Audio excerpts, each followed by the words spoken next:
आज असांजे हिन प्रोग्राम में असीं तव्हांखे मिलाईंदासीं हिक ख़ास शख्सियत सां जेका जुड़ियल रही आहे फिल्मुनि सां। हिन सिंधी फिल्म बि ठाही, असांजी सिंधी टेलीफिल्म बि ठाही ऐं उन खां सवाइ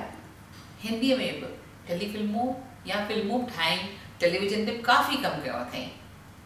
तव्हां मुंतज़िर आहियो ॿुधण लाइ नालो,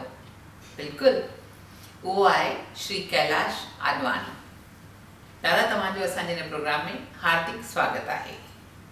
पहिरियों सुवाल त मां इहो ई पुछंदसि त तव्हीं हिंदुस्तान में कॾहिं आया? असीं बसि पार्टीशन जॾहिं थियो न 47 में, उन खां पोइ 48 जे बिगनिंग में ई आयासीं बॉम्बे में, ऐं तॾहिं खां वठी त बॉम्बे में ई आहियूं। अच्छा, त पोइ भला तव्हांजो कॉलेज जी स्कूली तालीम किथे थी, कीअं थी? भला कहिड़े स्कूल में वेंदा हुआ? असांजो वडाला में हिकिड़ो सिंधी स्कूल हूंदो हो, सीताराम प्रकाश हाई स्कूल, ॾाढो सुठो स्कूल हो। उते सिंधी जी तालीम वरिती। सिंधी असांखे पहिरें पाकिस्तान में, कराची में, हैदराबाद में पढ़ंदा हुआसीं ऐं उते पोइ सॼो पढ़ी पूरो कयो। ॾाढो सुठो लॻो सिंधी पढ़ी। पोइ वरी जैन कॉलेज हो चर्च गेट ते। अच्छा, Jain college, okay. Jain college में त मां बि पढ़ी आहियां। उते कॉलेज में बि वरितो, कमु करणु पढ़णु शुरू कयो ऐं उते ॾाढो सुठो मज़ो ईंदो हो सिंधी। उते ॿिया बि घणी माण्हू हूंदा, गुजराती, पंजाबी, मुस्लमान बि हुआ, हिंदी बि पाढ़ींदा हुआ। सिंधी हिंदी लैंग्वेजिस हूंदियूं हुयूं। हा, उते जेको राम पंजवाणी दादा, अरे उहो त ॾाढो सुठो प्रोफेसर हो। राम पंजवाणी असांखे सिंधीअ में ॾाढो घणो सेखारियईं,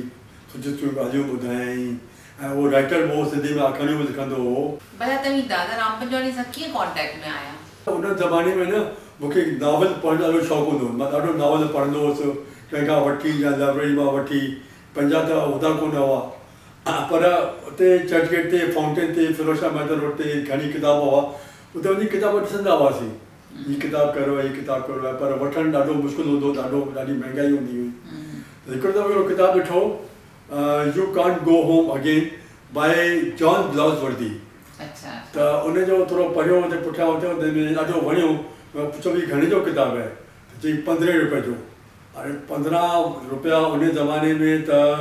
हज़ारनि में वॾी ॻाल्हि हुई तमामु। असांजी त हेॾी इनकम, एतिरो पैसो मिलंदो कोन हो। असीं वापसि अची वियासीं। त उन्हनि खां कुझु ॾींहं पोइ मूंखे राम पंजवाणीअ घुरायो पंहिंजे रूम में। चई त कैलाश, मां हिकिड़ो प्ले पियो कयां, उन में हिकिड़ो रोल आहे तुंहिंजे लाइ, त तोखे उहो करिणो हूंदो। मूंखे किताब जी यादि आई, मुंहिंजो साईं, मां रोल त कंदुसि, पर मूंखे हुन लाइ 15 रुपया खपनि। हुनखे ॾाढो गुस्सो आयो भई कॉलेज जे प्ले ते हो can U ask for money. मूंखे गुस्से में अची मूंखे ॿारनि लाइ हथ मथे खयईं, पर वरी रुकिजी वियो त चई तोखे छो खपनि? मुंहिंजो साईं, मूंखे हिकिड़ो किताबु वठिणो आहे। त शांति थी वियो, गुस्सो हुनजो थोरो घटि थी वियो ऐं चई तूं फिकर न कर पुट, तोखे मां पैसा ज़रूरु ॾींदुसि, तूं ही प्ले जो डायलॉग यादि कर ऐं प्ले कर, त पोइ तोखे पैसा मिली वेंदा। I was so happy. ऐं प्ले करे जॾहिं पूरो थियो प्ले, त हुन ॿुढे जो रोल हो, त इहे करे त चई तूं हाणे मेकअप वेकअप लाइ अचो। मां मेकअप लाइ कपिड़ा चेंज करे वियुसि ऐं हिन मूंखे 15 रुपया ॾिना। इहा ॻाल्हि भला कहिड़े साल जी ॻाल्हि पिया कयो अथई? ही समवेयर इन 57 जी ॻाल्हि हूंदी। अच्छा, 57 जी। तव्हां पियो ॿुधायो त दिल्लीअ में बि तव्हांखे एक्टिंग जा ग्रुप को जॉइन कयो हो। असांजो उते हिकिड़ो डायरेक्टर हो दिल्लीअ में, हुनजे हिंदुस्तानी थिएटर हो, ॾाढो मशहूरु थिएटर हो, बेगम ज़ैदी हुनजी मालिक हुई। त उन जे में ही सब्सिट्यूट डायरेक्टर हो, पर बॉम्बे में बि रहंदो हो। असांजो हिकिड़ो प्ले हुन डायरेक्ट कयो हो कॉलेज जो। त मूंखे चई कैलाश तुम दिल्ली आ जाओ, दिल्ली में तुमको प्ले में स्टेज पे काम कराएंगे। त मां उते वियुसि, ॾाढो सुठो लॻो। असांखे 125 रुपया सैलरी मिलंदी हुई, पघार मिलंदो हो। त उन मां 25 रुपया घर मोकिलींदो हुअसि, 100 रुपये में पंहिंजो सॼो महीनो गुज़ारो कंदासीं, रहणु वहणु सभु कमु उते थी वेंदो तॾहिं हुन सां। उन वक़्तु 100 रुपया पंहिंजे लाइ रखणु त वॾी ठाठ जी ॻाल्हि हुई। वाह, मज़ा। 25 रुपया घर मोकिले पंहिंजे हिते, ऐं उते 100 रुपये में सॼो महीनो आराम सां गुज़ारींदा हुआसीं। उते पुराणे किले में रहंदासीं। उते हिकिड़ो रूम वरिती, सुफ़ो वरितो हो, 13 रुपया हुनजी मौसाल हुई। ऐं असीं 2 आदत रहंदासीं, 6.5 रुपया ॾींदासीं। ऐं शंकर मार्केट में वञी मानी खाईंदासीं, ॿियाने जूं 2 तंदूरी रोटियूं मानियूं ऐं दाल फ्री मिलंदी हुई। ऐं सब्ज़ी वठो उन लाइ ॿ आना ॾियणा पवंदा पर तमामु सुठो हुयो पर पोइ असां टूर वूर बि कयो ऑल ओवर इंडिया सॼी वेंदासीं प्ले करण लाइ पर पोइ न साल 1.5 साल खां पोइ न बेगम जयंती जी डेथ थी वई गुज़ारे वई त पोइ बंदि थी वियो थिएटर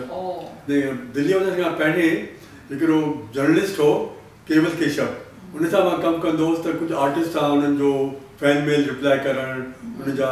इंटरव्यू कराइणु करिणो हूंदो त अचदा सचदेव उन में हिकिड़ी कैरेक्टर आर्टिस्ट हुई जो मां जा रोल कंदी हुई त उन सां पोइ सुञाणप हुई तो मुझे चई कैलाश अभी तुमने मेरे साथ चलो मैं तुम्हें काम नौकरी जगह देती हूँ फनी मजूमदार एक डायरेक्टर है बहुत अच्छा तो तमामु सुठी ॻाल्हि आहे मां सां गॾु वियुसि त उन खां गॾियाई चई त हीउ तमामु सुठो माण्हू आहे सुठो आहे ईअं आहे ईअं तारीफ़ कंदी हुई त उन मूंखे चयो तूं मेरे असिस्टेंट बणिजो डायरेक्शन में त पोइ उनजी पिक्चर हुई आकाशदीप उन में अशोक कुमार निमी नंदा धर्मेंद्र शोभा कोटे महमूद हुआ उन असिस्टेंट जो कमु कयो ॾाढो सुठो लॻो पर हुन में हिकिड़ी ॻाल्हि न थोरी मूंखे तकलीफ़ ॾिनी त हुते हीउ बेगाली हो न त बेगाली असिस्टेंट सां घणो हुनजो डिस्कस कंदो हो असांखे थोरो अवॉइड कंदो हो त मूंखे त इहा ॻाल्हि थोरी दिलि खे लॻी त मूं अचदा छॾे कुझु मूंखे कहीं ॿिए हंधि ते वठी कमु वठी ॾियो त हू मूंखे वठी वई रामानंद सागर वटि ऐं उन सां ॾाढो सुठो लॻो उहो डिसंबर 64 में मूं उन्हनि खे जॉइन कयो जॾहिं हुन आरज़ू पिक्चर पे ठाही तो उन्हें में मुझे असिस्टेंट थी जिमें साधना हुई है राजेंद्र कुमार हो साधना मुझे सुञाणी जैन कॉलेज में वहाँ पढ़ंदी हुई असां ड्रामे में गॾु कमु कयो हो हिकिड़े में उते मिली तमामु सुठो लॻो त आरज़ू आंखे गीत ललकार 4 पिक्चरूं कयूं ऐं ॾाढो सुठो लॻो हुन सां कमु ऐं he was a very nice person तमामु सुठो माण्हू हो ॾाढो प्यार सां कमु कराईंदो हो जॾहिं ॿिए हंधि शूटिंग थींदी आहे न त लंच टाइम में डायरेक्टर एंड आर्टिस्ट गॾु जुदा मानी खाईंदा आहिनि टेक्नीशियन जुदा खाईंदा आहिनि हिते सभु गॾु वेही खाईंदा हुआ सागर साहब असां सां गॾिजी वेही मानी खाईंदो ऐं बिल्कुलु होमली ऐं ॾाढो प्यार सां फैमिली हिकिड़ी मूंखे पंहिंजी डायरेक्शन लाइ पिक्चर मिली हिकिड़ी पिक्चर मिली हुई दुश्मनी जार की जंहिंमें स्टोरी बि मुंहिंजी हुई विनोद मेहरा रीना राय हीरो हीरोइन हुआ ऐं प्रोड्यूसर नया हुआ उहो सरदार हुआ सभु पर उहा न पिक्चर 70% कंप्लीट थी वई पोइ अॻियां हुनजो अरेंजमेंट कोन थी सघियो त हुननि ॾाढी कोशिशि कई कोन पियो थी सघियो त मूंखे रीना राय घुरायो ऐं मूंखे ये कैलाश ये पिक्चर मेरे को बहुत पसंद है उनका प्रॉब्लम है तो मैं ये पिक्चर कंप्लीट करूँगी पैसे मैं लगाऊंगी तो उनको बोलो जो उन्होंने खर्चा किया मुझे लिख के दे जब रिलीज होगी तो उनको पैसे मिल जाएंगे अब सरदार ने चो नहीं हमको पैसे अभी चाहिए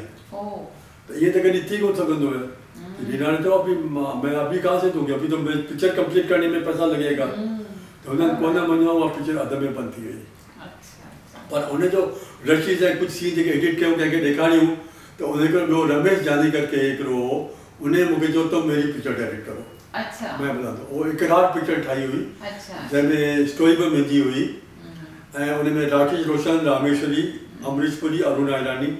ऐं बप्पी जानी जो म्यूज़िक हो त उहा असां ठाही ऐं उहा पिक्चर ॾाढी सुठी मुंहिंजी हुई ठही ऐं सभिनी खे वणी हुई पर सुपर हिट कोन थी हुई एवरेज वेई त उन खां पोइ वरी हिकिड़े ॿिए माण्हू चयो हिकिड़ो प्रोड्यूसर चयो चई त हम पिक्चर बनाते हैं और गंगा किनारे थोड़ा रिलीजियस थोड़ा ईअं मेरी हुई त उन जे असां शूटिंग कई हुई हिते इलाहाबाद में ॾाढी सुठी पिक्चर ठही प्रेमा नारायण ऐं कल्पना इयर अच्छा दादा तव्हां जेके हेॾियूं फिल्मूं ठाहियूं आहिनि पर उन्हनि जूं डीवीडियूं आहिनि तव्हां वटि हा मूं वटि आहिनि न डीवीडी उनजी त संभाले रखी आहे ॾिजो मां बि ॾिसंदसि त माना तव्हां जेको बि कमु कयो आहे उन सभिनी जो तव्हां वटि घटि में घटि हा डीवीडी इवन जिते मां असिस्टेंट हुउसि उहे पिक्चरूं मूं वटि आहिनि रामानंद सागर जूं फनी मजूमदार जूं गुलज़ार जूं गुलज़ार जी हिकिड़ी पिक्चर लेकिन जेका हुई न उनजी डीवीडी कोन ठही हुई पोइ गुलज़ार सां भला तव्हांजी सुञाणप कीअं थी तव्हांखे तव्हां नालो ॿुधो हूंदो महक मोहन माखीजानी महक मोहन त उहो आर्टिस्ट हो आर्टिस्ट त पोइ थियो हो तॾहिं आर्टिस्ट कोन हो पर उनजे घर में असांजो अचणु वञणु हूंदो हो असांजा फैमिली फ्रेंड हुआ ऐं गुलज़ार हुते पासे में रहंदो हो हुननि जे घर में ईंदो हुनजो खाधो वाधो उते ई हूंदो हो त उते हुन सां दोस्ती थी वई ॻाल्हाइणु ॿाल्हाइणु थी वियो हो ऐं उन ज़माने में हीउ कमु कंदो हो बॉम्बे सेंट्रल में हिकिड़ी गराज में ऐं दिल्लीअ मां हिकिड़ियूं मैगज़ीन ईंदियूं उर्दू में शमा ऐं पीछी सदी उन में ई आखाणियूं लिखंदो हो ॾाढियूं सुठियूं लॻंदियूं मां पढ़ंदो त ॾाढियूं वणंदियूं हुयूं इन सां इन करे दोस्ती थी वई जो आखाणियूं वणंदियूं हुयूं त इन खां पोइ वरी हिन फिल्म लाइन में बि अची वियो, फिल्म लाइन में कमु शुरू कयईं ऐं तॾहिं बि गॾंदा हुआसीं, घुमणु पिणु वेंदा हुआसीं। त जॾहिं हिन इजाज़त पिक्चर शुरू कई न त मूंखे चई कैलाश तुम इसमें मेरे साथ काम करो एज असिस्टेंट। त मुंहिंजो ठीकु आहे, त उन में हुन सां गॾु कमु करणु शुरू कयो। त इहा इजाज़त फिल्म ठही कहिड़े साल में? आई थिंक 78 70 मूंखे पूरो एग्ज़ैक्टली यादि कोन्हे, पर उन में तमामु सुठी हुई। नसीरुद्दीन शाह हो, रेखा हुई ऐं अनुराधा पौडवाल, ये टे मेन कैरेक्टर हुआ। शशि कपूर जो लास्ट सीन में हिकिड़ो गेस्ट अपीयरेंस जो रोल हो नंढो, त उहो ॾाढो सुठो, ॾाढो मज़ो आयो। आउटडोर शूटिंग कई ॾाढो, ऐं उन खां पोइ हिन पिक्चर ठही लेकिन, जेका लता मंगेशकर उनजी प्रोड्यूसर हुई ऐं उन में विनोद खन्ना, डिम्पल कपाडिया आर्टिस्ट हुआ। त असीं राजस्थान में बि शूटिंग करणु वियासीं, ॾाढो मज़ो इंजॉय कयोसीं, ॾाढो सुठो लॻो। उन में हिन सां डायरेक्शन में ऐं स्क्रीन प्ले में बि हिन सां गॾु एसोसिएट एज अ कमु कयो, हेल्प कई हुई। ऐं हिन हिकिड़ो सीरियल ठाहियो हो 13 पन्ने, जंहिंमें ओमपुरी सभिनी एपिसोड में मेन कैरेक्टर हो। उन में बि हिन गॾु मां एज अ एसोसिएट डायरेक्टर कमु कयो, ॾाढो सुठो लॻो। पोइ उन खां पोइ वरी मूंखे हिकिड़ी पिक्चर को इहे लक्ष्मण भाटिया सिंधी पिक्चर ठाही हुई, भाटिया। त उन मूंखे जो सिंधी पिक्चर ठाहिणी आहे, त असांजो सिंधी त उन पंहिंजे सुठो आहे, त उन सां गॾु मूं पोइ सिंधी पिक्चर ठाही। हा, भला हाणे पारे वारी पिक्चर जे बारे में, तव्हां कहाणी जे बारे में कुझु चयो पियो, उहा ॻाल्हि ॿुधायो। हा, उन में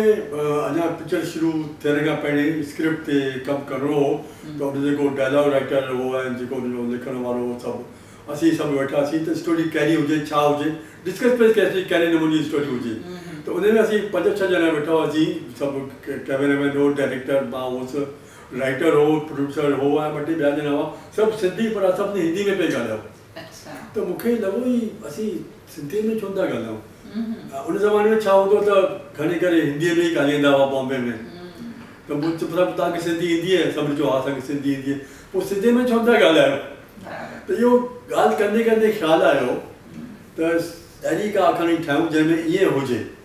त असां हिकिड़ी स्टोरी जो सोचो जंहिंमें हीरोइन जेका आहे, छोकिरी जेका आहे, उहा सिंधी आहे ऐं उनजो माउ पीउ बि सिंधी आहिनि, ॾाढा सिंधीअ जा शौक़ीन आहिनि, सिंधी ई ॻाल्हाईंदा आहिनि घर में,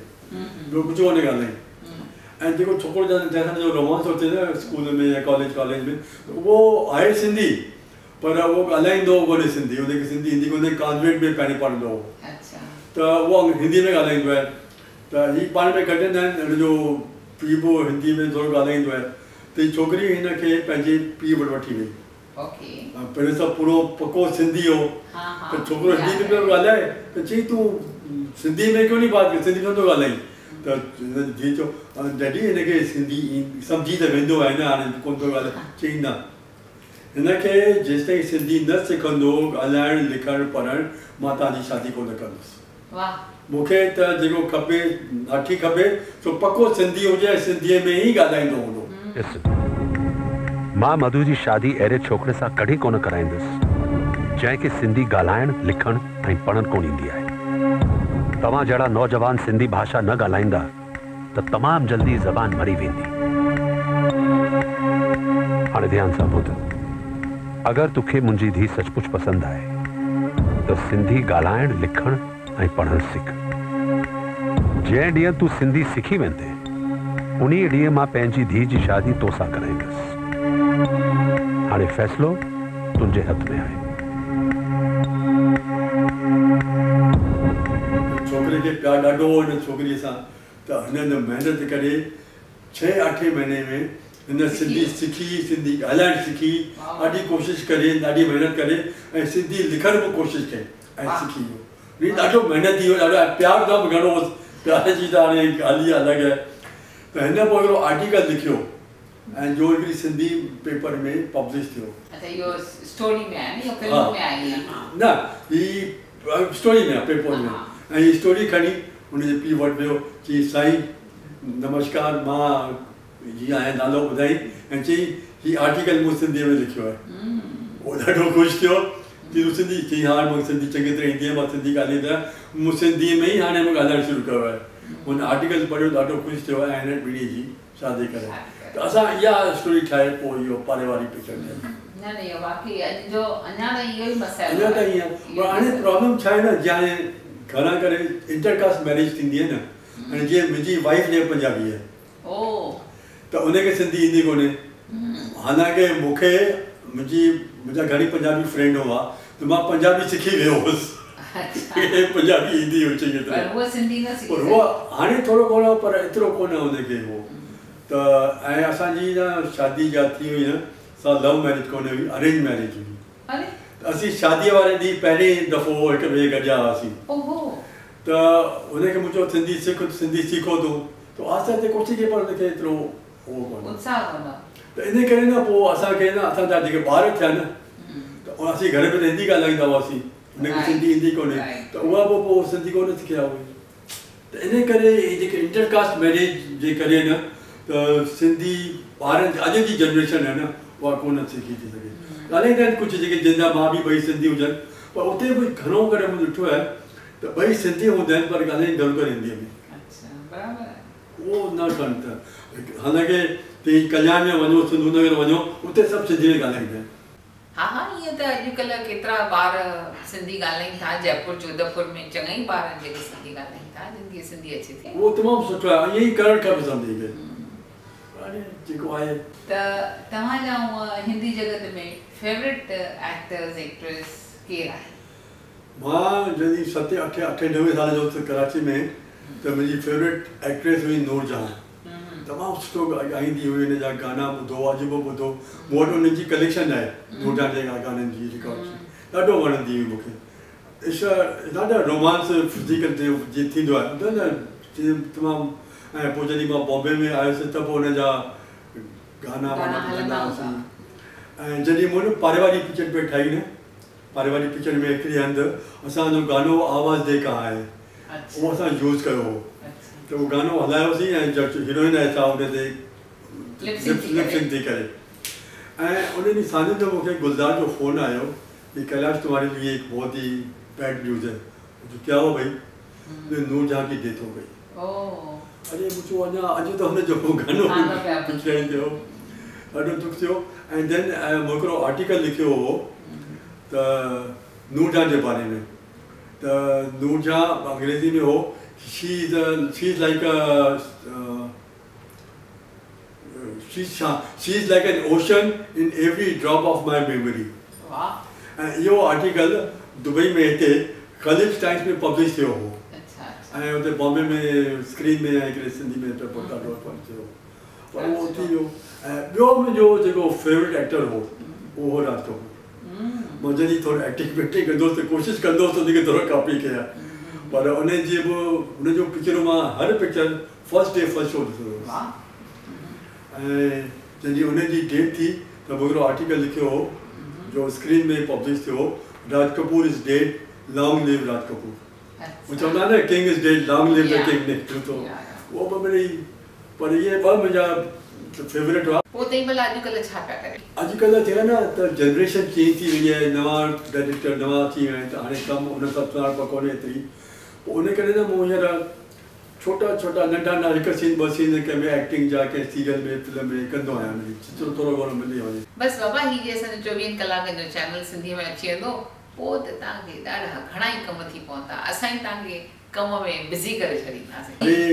that is the best thing अहिड़ी ख़ुशी जी ॻाल्हि कोन थींदी ॿी का बि असीं सिंधी लैंग्वेज खे अॻियां वधायूं ऐं मुंहिंजी दिलि ॾाढी आहे त असीं जेके बि सिंधी आहियूं न सभु सिंधीअ में ॻाल्हायूं सिंधीअ जो बि सिंधी पढ़नि सिंधी लिखनि सिंधीअ में ॻाल्हाइनि सिंधीअ में सोचनि बि सोचनि बि सिंधीअ में कनि त उहो त थी वञे त ॾाढो सुठो थींदो भला हाणे असीं सोचूं पिया असांजो जेको सिंधी चैनल जी कोशिशि हले पई पर जेके ॿार एक्टिंग करणु चाहिनि था या टीवी ते अचणु चाहिनि था उन्हनि खे जेकर तव्हीं कहिड़ी सलाह ॾींदा सलाह हिकिड़ो त एक्टिंग जो शौक़ु हुजे ऐं सिंधी ॻाल्हाइणु सिंधीअ में कमु कंदा सिंधी ॻाल्हाइणु सिखनि ऐं सिंधीअ में एक्सप्रेशन सिंधीअ में आदतूं ऐं पाण खे जॾहिं जेका बि जंहिं बि फिल्म में या सीरियल में कमु कनि त उनजी स्टोरी पढ़नि ऐं जेको कैरेक्टर कनि वेठा त पाण खे बिल्कुलु पंहिंजो छॾे उन माण्हूअ जो उन ॿार जो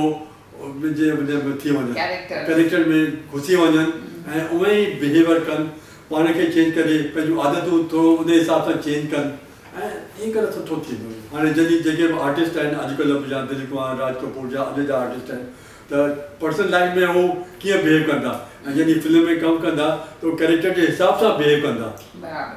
त उहो तमामु ज़रूरी आहे उन में एक्टिंग ऐं फिल्म जी जो आहे न जो मेन जो आहे न foundation stone that is the script सिंधीअ में स्क्रिप्ट तमामु सुठी हुअणु खपे स्क्रिप्ट सुठी हूंदी त पिक्चर बि सुठी ठहंदी सीरियल बि सुठा ठहंदा script is the main thing असांजे सिंधी साहित्य में बि केतिरियूं न कहाणियूं आहिनि उन्हनि ते बि घणो को कमु थी सघे थो बिल्कुलु त सिंधी राइटर खपनि सुठा आहिनि उहे त वरी बि हेतिरो साहित्य पियो आहे सुठो साहित्य सिंधी में घणी किताब आहिनि घणी तव्हांखे यादि हूंदो न तव्हां सिंधी संगत लाइ हिकु फिल्म ठाही हुई टेली फिल्म ठाही हुई किटी पार्टी हा हुजे प्रोली जे सवली हूंदी त उहा वरी प्रोली किथां थी 50,000 छा करनी है मम्मी के हॉस्पिटल में वठी अचो छड रेसिपी के सुबाने सबनी के ईमेल करे छजे जी लता मो तोखे 50,000 संभाले रखना है दिना वाना वही खणी अच पैसा छा मुके जेल मोकली दियो हां भले वही सड़ ठीक है जेल वणा खा त मां पंहिंजी जान दे छड्या ॾाढो मज़ो आयो तव्हां सां ॻाल्हि ॿोल करे ॾाढो सुठो लॻो मूंखे पक आहे त मुंहिंजे दर्शकनि खे बि ॾाढो मज़ो आयो हूंदो बसि हाणे चैनल मिले त पोइ वरी तव्हां सां गॾिजी करे कमु करण ॾाढी ख़ुशी थींदी